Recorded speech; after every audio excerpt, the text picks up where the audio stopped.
So welcome back to this NPTEL course on effective learning for professional development. In the last class, we were discussing about how to develop the domain skills.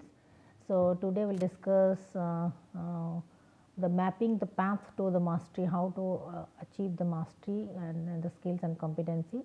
So in line with that, so mapping paths to mastery. So actually here thing is that if when we enter into or plan to enter into different types of jobs, apply for different types of jobs, there are some advertisements are there. So in the advertisement the job descriptions are there, eligibility criteria are there, required competencies are also mentioned, some of the thing essential qualities, essential qualification, skills and competencies, and the desirable qualifications are there, experiences are there. So similarly, so when we map our skills and competency in the master's to particular type of job, then we have to go through the advertisement, the job description very thoroughly. So job description nowadays to decide the required competencies for the candidates, like specific nature of the job, that means skills required and the qualifications required, basic qualifications, basic eligibility, desirable qualifications, work experiences, everything. So we have to go through these job descriptions thoroughly and what is expected from the employer organizations. But what are those competencies in the advertisement of the professions? Like the case is a career development program, is an educational program. CKS is a career development educational programming that provides a clear pathway to increase effectiveness, productivity and professionalism. Like nowadays many things are being managed by the online platforms, some startups, some entrepreneurs, etc. So similarly, the case is a platform, it's an online career development program. So that gives a clear indication, clear explanations of how to draw a career path, draw a career plan. So with the with the increasing effectiveness, suppose you are going to be a doctor or a marketing professional or a scientist, etc., how to increase your effectiveness and productivity and the professionalism. So and they have identified some tasks for competencies. So the task force identified the 8 types of competency clusters. For every type of task in the job, they have identified 8 clusters of competencies. So each competency cluster means a group of competencies. Each competency cluster is composed of some of the hard skills, core domain skills, and some of the soft skills. So detailing out all the knowledge required for that job, skills required for that, abilities required for that, so that that result in positive performance outcomes, and ultimately your performance outcome, learning outcome, or productivity, etc. So for every cluster they have specifically mentioned, explained knowledge required, domain knowledge required, skills required, and other abilities required to perform the best. So each here in each cluster includes a set of performance indicators, such as the database decision making or the managing complexity, etc. So in each cluster, the cluster of the skills and abilities appropriate to an individual's professional development level at a different level. One is the emerging level, at the maturing level, and the mastering level. So this is the diagram. For example, this is the case diagram, case competency model. They have developed the model. First thing is that these are the things integrating how integrity and the professionalism. So they had prepared these different clusters. They are different clusters, and each cluster is a composition of some of the hard skills, some of the hardcore skill, domain skills, and some of the soft skills. So like here you can see strategic thinking, emotional intelligence, industry sector expertise, relationship building, global and varied traditions, business, financial acumen, and the leadership, all these kinds of things. So it's the different types of so here you can see 8 types of clusters of competencies model. So they have developed. Now for example, accordingly, so here they have added in that as per this model, they have added in each sector, each cluster, they have added some hard skills, core domain skills, and some of the soft skills. Now developing the professional skills. Now professional skill is as you know, skills that may be useful in a particular professional setting, that qualifies a person to be called as a profession, that is the professional skills. Nowadays it is very important to be well rounded. Like nowadays companies, they are searching for the employees who can deliver many things, who can do multiple tasks. Okay. So So this would be well rounded and more knowledge. This would demonstrate the knowledge of the various skills that will benefit the company and your employers, etc. in the workplace. It's not just only IT skill or no only data analysis skills, or but multiple skills. So we have to the if you the prospective employee or the candidate will be all rounded, like well rounded with both some of the domain knowledge as well as some other skills, both hard skills and soft skills. So definitely they will be more benefited. So that will help benefit the company also. So professional skill that will help you to stand out. Definitely if you are an expertise, the domain expertise, that definitely that will give you that will highlight your potential as a specialist in before the employer, and it can also assist you in your professional endeavors across the board, like if you are a specialist kind of thing as well.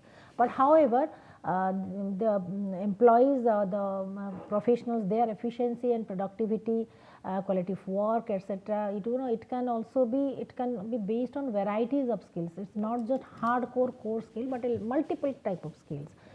So that is like hardcore skill, technical skill, domain skill is one thing. Other things like people skill, soft skill, workplaces. So primarily we can divide it that two categories. One is the technical skill, hardcore domain or job related skill. Another is the workplace skill. So any skill that helps you communicate and work with others would qualify for the workplace skill. Primarily, like how do you interact with your colleagues, how do you interact with your boss, how do you interact with your juniors, what is your what is your personal vibes, interpersonal vibes in the workplace, how do you enjoy your work, what is the reciprocation, the exchange of thoughts, emotion, etc., what is the kind of comfort you are experiencing, how much comfort you are also giving to others, then how cool the environment is, what is the work culture. These are all kinds of things, workplace skill primarily related to human interactions, communication, and ease of doing the work, and your you can say open mindedness, and you can free, that means expressing your emotion and etc., and maintaining a balanced healthy relationship. All these are required. Now these skills are often called as the soft skills or the people skills. That means how do you relate to others professionally, personally, in the workplace, how do you reciprocate, how do you interact, how do you maintain your relationship and in a healthy way. So all these are the people skills, that is interpersonal human skills. So skills that are job and industry specific, that definitely is called as the technical skills, or the hard skills, or the you can say domain skills. So technical skills typically differ between the jobs, and it varies from industry to industry, job to job. Some of the examples, as you can see, communication, like for example communication skill, organizational skill, people skill, problem solving skills. These are different types of skills that are required in the workplace beyond or besides your core domain skill, public speaking skills, your level of confidence, your stress management skill, your professionalism, commitment, dedication, your emotional intelligence, and your lifelong learning keenness, your teamwork ethics. All these are some of the other professional skills that are being often required in the workplace to enhance your efficiency and effectiveness. For enhancing the efficiency, yes, definitely the core knowledge, domain knowledge, hard skills are required. But enhancing the effectiveness, you require all these things. So in any job, in any profession, there are two things, two components. One is an efficiency, another is effectiveness. Efficiency is more related to competency, skills, core knowledge, domain, etc., knowledge capital, etc. Out that you have acquired through your experience, through your knowledge, through your courses and qualification, etc. That is the hardcore knowledge of the job, nature of the job. That is the that can that can map your, that can say about your proficiency, how proficient you are in delivering this kind of thing. Then that is your efficiency. But when it comes to effectiveness, but yes, you are a very knowledgeable person, skilled person, everything is okay, but how do you interact with these, or what is the impact of your behavior, interactions, exchange of thoughts, and the work process, its impact on others, on your subordinates, on your impact on the workplace, on your colleagues, etc. That is the effectiveness. So for enhancing your effectiveness as a professional, you need to acquire these kind of skills.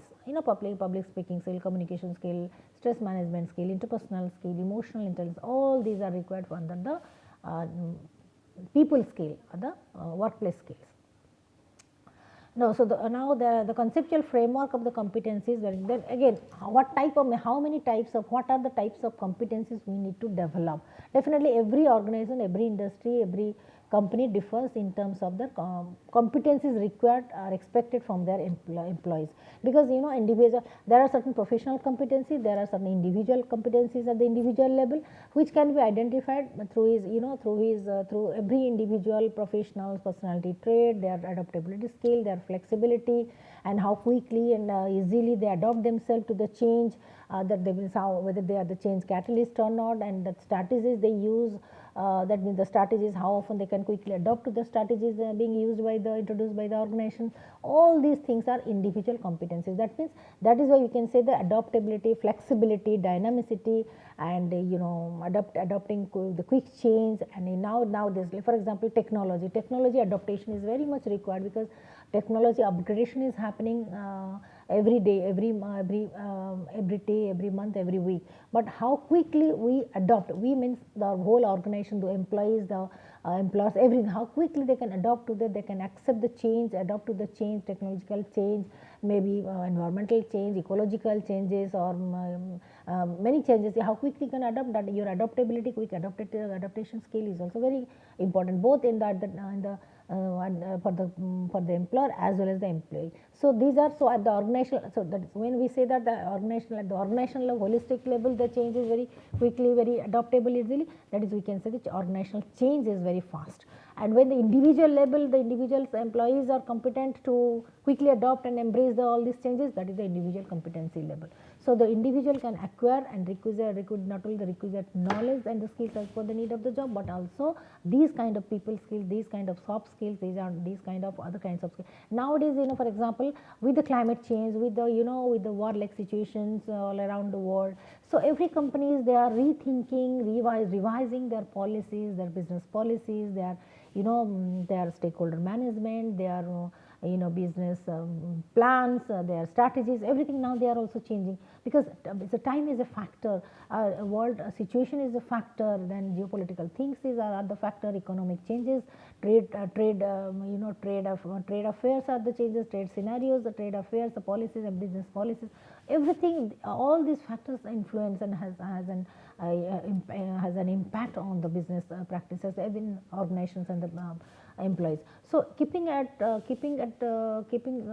the mind that this is the current scenario of the world, current scenario of the business world, current world situation, etc. Every organization, how quickly they can adopt, how quickly they can change, how quickly they can innovate something new, and quickly quickly and swiftly accept the change, move ahead. So that enhances, that shows the organization's change competency, the individual employees or the people's people's competencies to quickly adapt to the change, be flexible, be dynamic.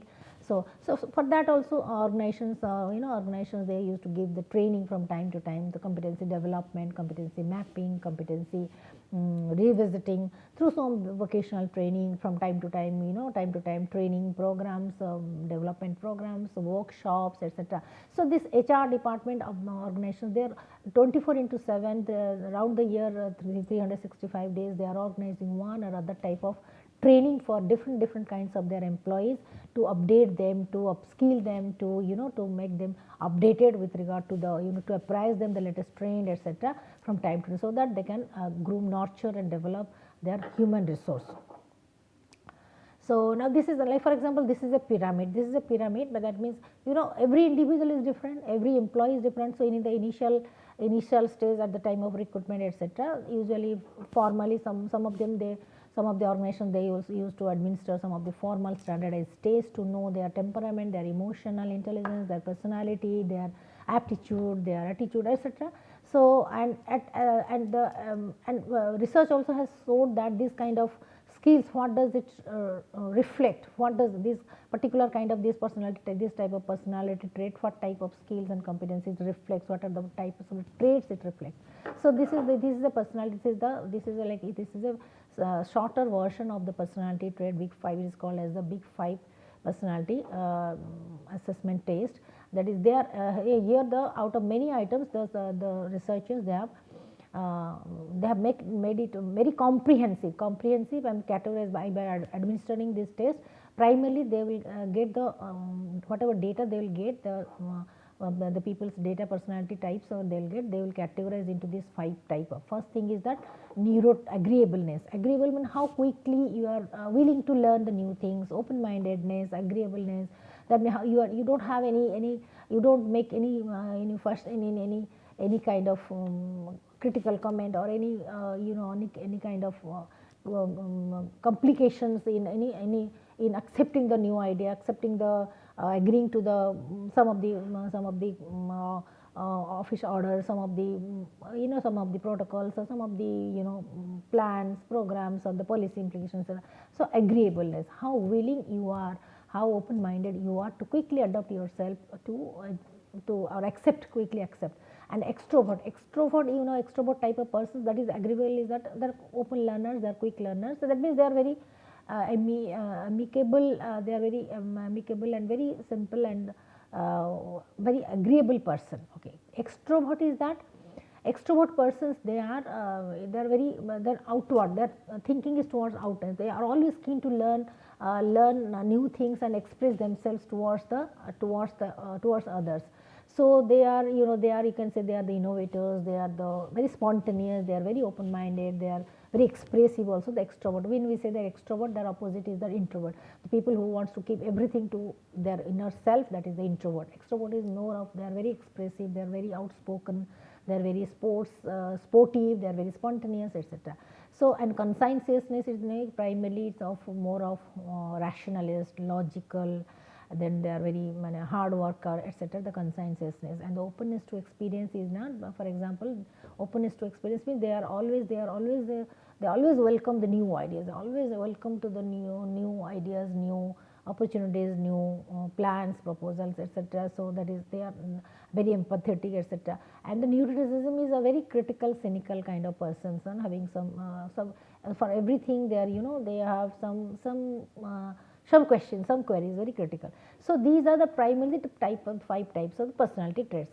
Now with now researchers have found that with every personality type of the personality trait, these are the traits, these are the qualities, these are the skills, these are the things are accompanied with these type of people. So a person will be very high in agreeableness, will very much likely to show these kind of attributes. They are very flexible, they are the good listener, they are empathetic persons, they are the team builders, they always like to work with people, they are the good negotiators, they are soft hearted people, they are very tolerant, they are very empathetic, they are very hopeful and optimistic. So these are the traits you will usually find with the people who are high in agreeableness.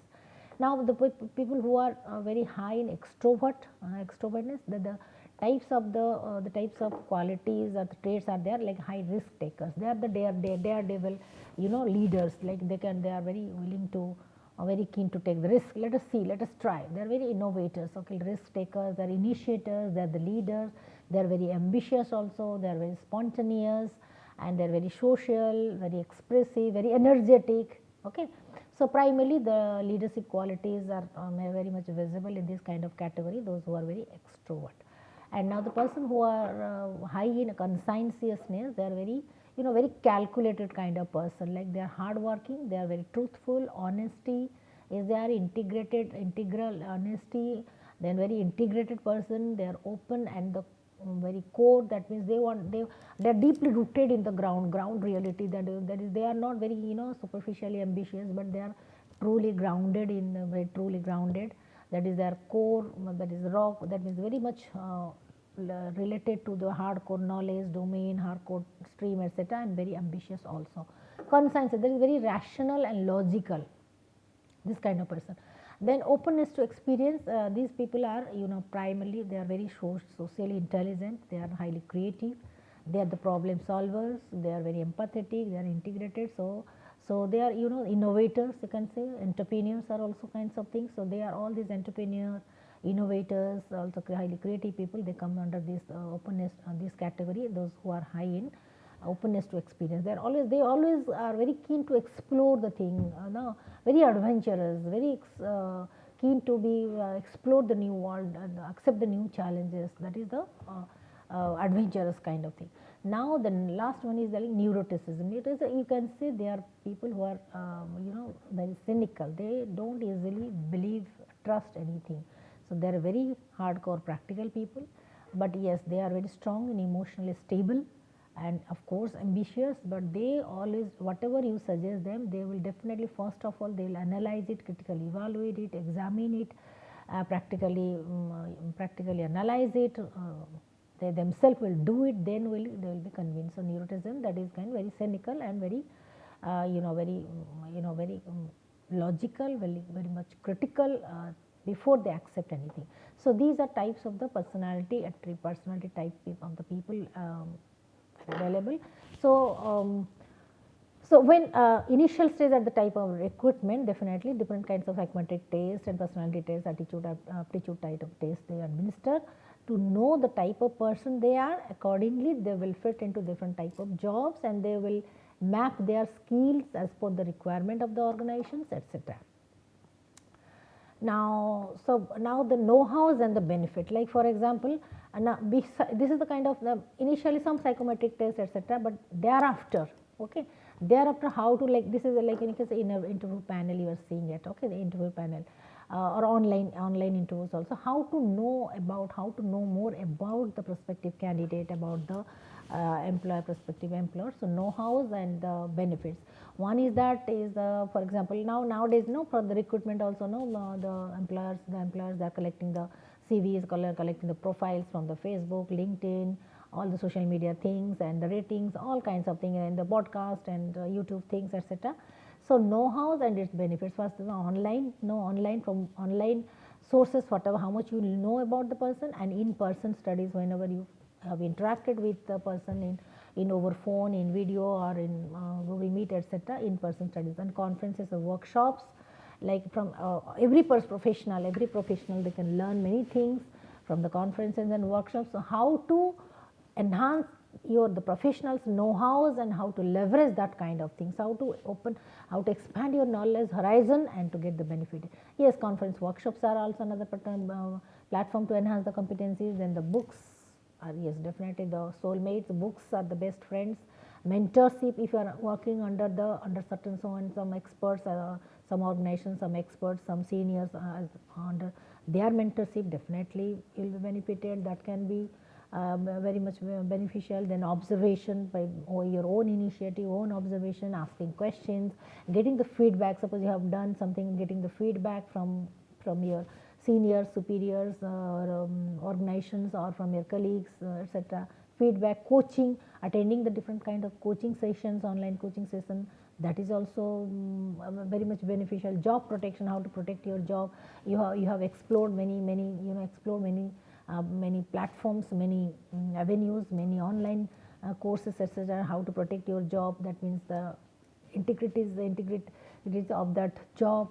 So career growth, how to work on your career growth, how to prosper in career growth, credibility and how to build the credibility and confidence, network building, how to do it.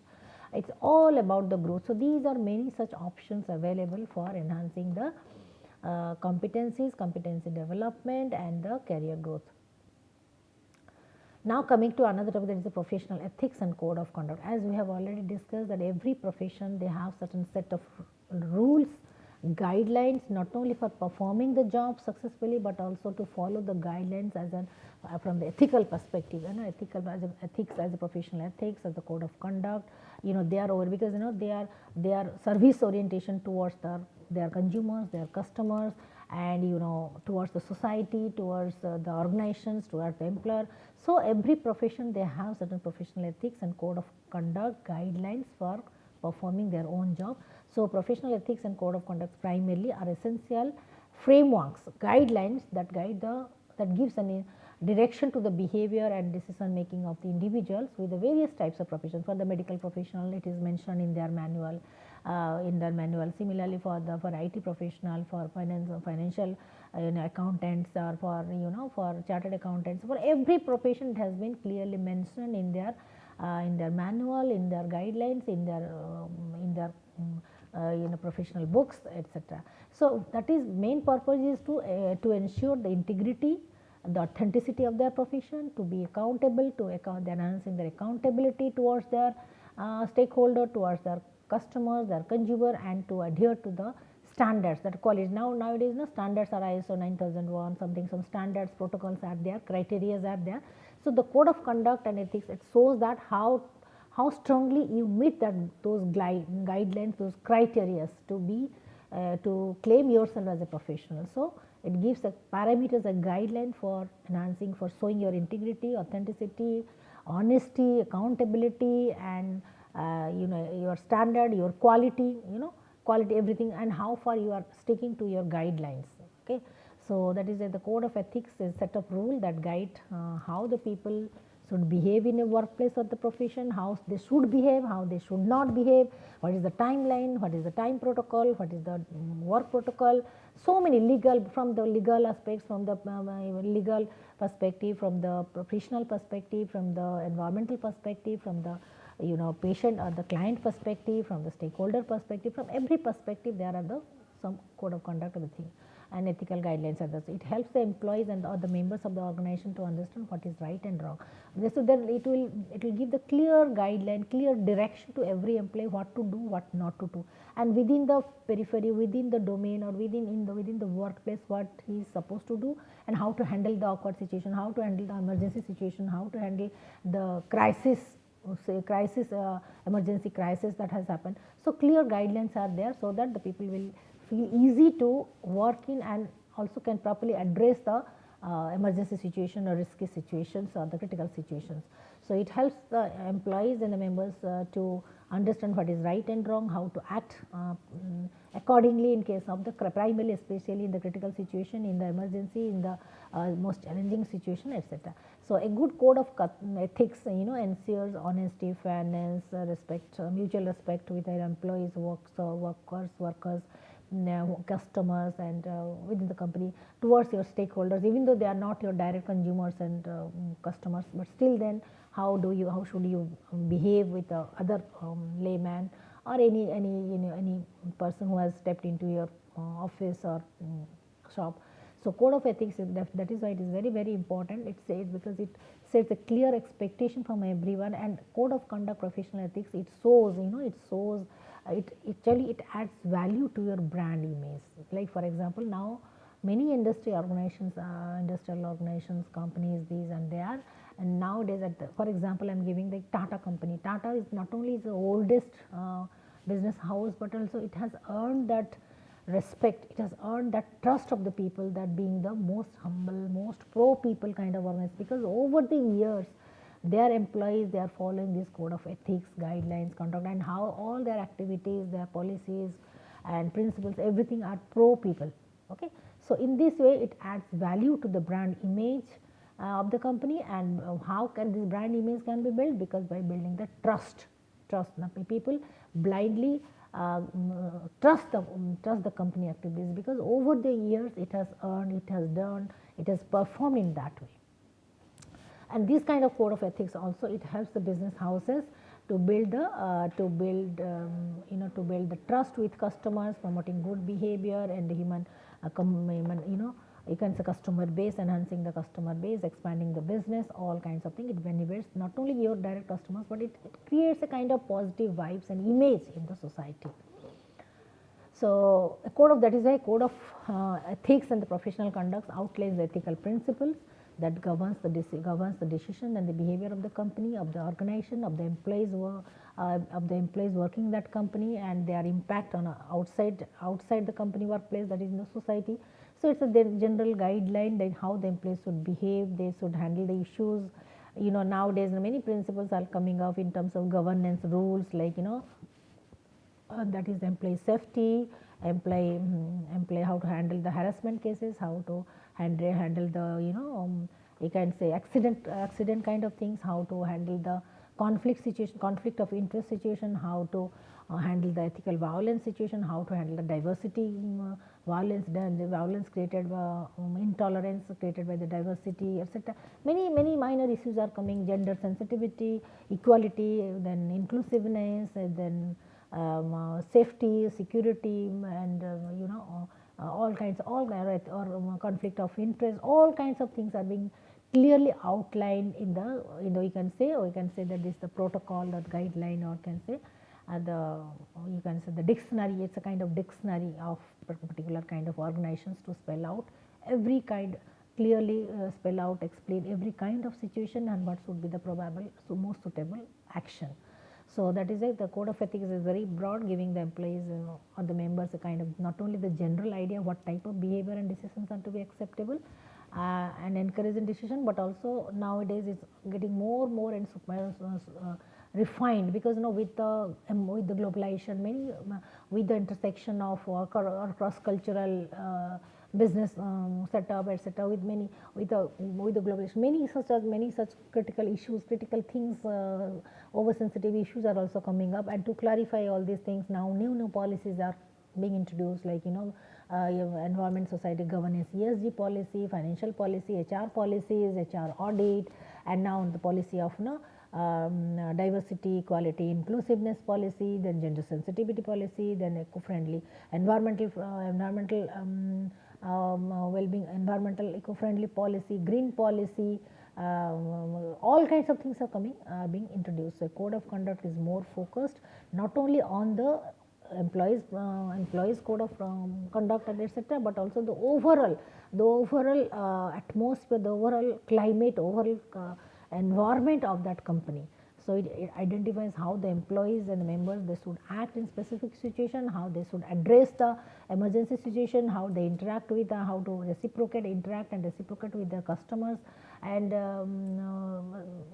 consumers. All these are clearly mentioned, because ultimately it decides, it influences not only the company's brand image or reputation, etc., but it also nourishes the employees as the true professional. So the professional ethics are definitely these are the moral principles that regulates certain person's behavior, employees behavior in certain field and activity, and also this set of rules should be followed by the individual practitioner, employees, etc. And the violation also, there are penalties are there, punishments are there if anybody intentionally violate those things. So different professionals, they have the different rules that the members and then sometimes some of the informal rules also, some of the groups, like some voluntary groups, they prepare, like it is our protocol that being an informal group, being in a group of that we have networked, or the being a learning community, our colleagues, we have added some new values to enhance our effectiveness, etc. So the professional code, whatever it is there in the organization, that all the employees should follow certain standards and quality, etc. Besides that, the group members, the cohesive groups, the colleagues, they may also consider some of the other new or the more higher values also to be unique. That is, they are different because they carry these values. Their company carries these values. So the code of this code establishes which behaviors are acceptable, which are universally compliance, because it sends a message that because all of us nowadays, we are the global citizen. All the companies are the global companies. All the workplaces are the global workplaces. So where being the global citizen, how should we behave? How should we interact? And so because that has an universal impact, that has a significant impact on others. So this is, we can say, this is the universal protocol, universal compliance that has to be accepted, that has to be manifested, that has to be performed and adopted and practiced. So the purpose of the code of ethics is primarily sustainable development of every organization is the primary purpose of all ethical codes. Now we are leading towards 2030 to achieve all the 17 goals. We have to ensure that we are complying with the laws, rules, regulation. Otherwise, if the whole environment, the whole workplace or the whole world will be a chaotic kind of thing. So for building how to promote the ethical and predictable environment, we have to follow certain rules, regulation, guidelines, and there is also need to enforce these ethical values, because with the clear policy description about the non-compliance of these kind of violation of these rules and things and rules and regulation guidelines will end up in these kind of penalty or etc. So the clear rules and guidelines would be there. So it promotes not only trust among the stakeholders, but also it clarifies the organization's ethical standard, their brand image, their intention in the market. So that is why code of conduct is very essential for a company, and it sets the foundation for its culture, for ensuring the regular legal compliance, etc. You might have observed many companies, many companies have have perished because of their non-compliance of the rules and regulation, like according to the interest of the society, as per the interest of the stakeholders, etc. Many companies, many banks, many things, etc. So that is because of the lack of code of conduct and ethics. So the basic code of conduct, ethical guidelines, etc.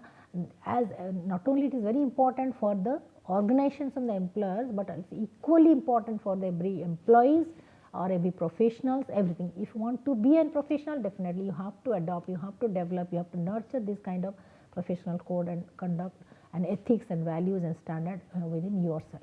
So that is the how can we leverage these professional codes and ethics guidelines for our own professional development. So that is the implication of this thing. So now I am stopping this right now. Next class we will discuss about other things. Thank you very much.